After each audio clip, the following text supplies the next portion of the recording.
Добрый день, в эфире информационная сводка. МВД России объявила в розыск украинского активиста Геннадия Друзенко и телеведущую канала «1+1» Наталью Мосейчук, следует из базы ведомства. В отношении них возбуждено уголовное дело по статье о возбуждении ненависти после призывов к насилию в отношении российских военных. Друзенко и Мосейчук грозит до 6 лет тюрьмы.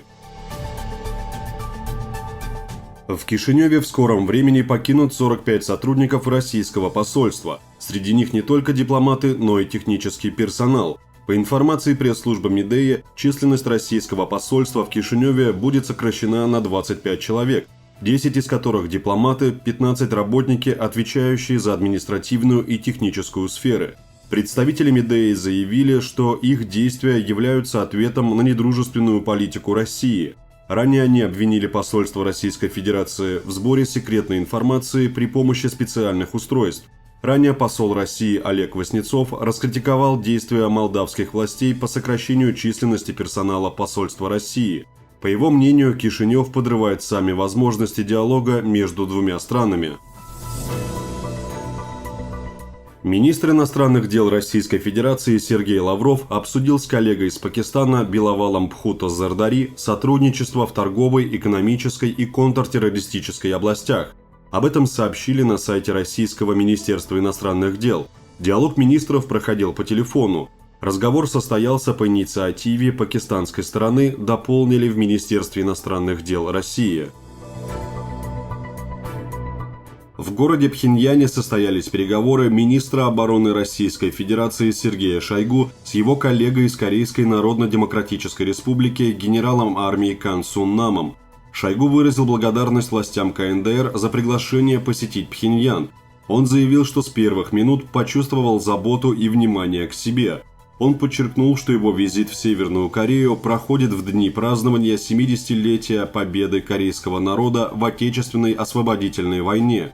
Российский министр обороны также отметил, что взаимодействие Российской Федерации и КНДР укреплялось в послевоенный период.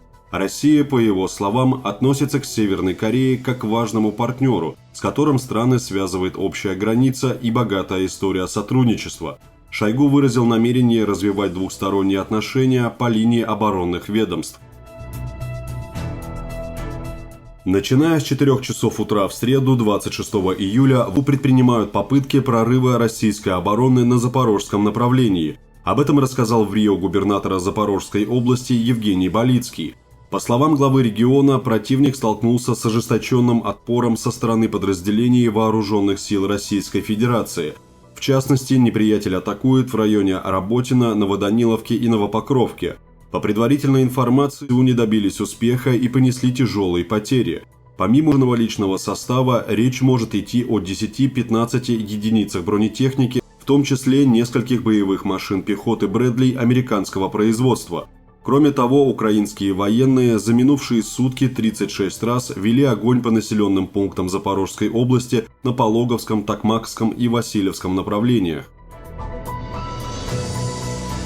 Премьер-министр Камбоджи Хун Сен объявил о своем уходе в отставку и передаче поста премьер-министра своему сыну, генералу Хун Манету.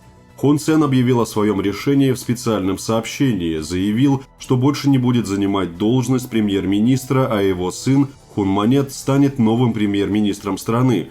Камбоджа является парламентской конституционной монархией, однако законодательная власть полностью контролируется Народной партией Камбоджи, возглавляемой Хун Сеном.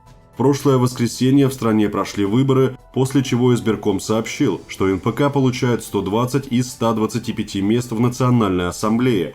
Хун Сен стал премьер-министром Камбоджи в январе 1985 года и в январе 2023 года отметил 38-летие правления.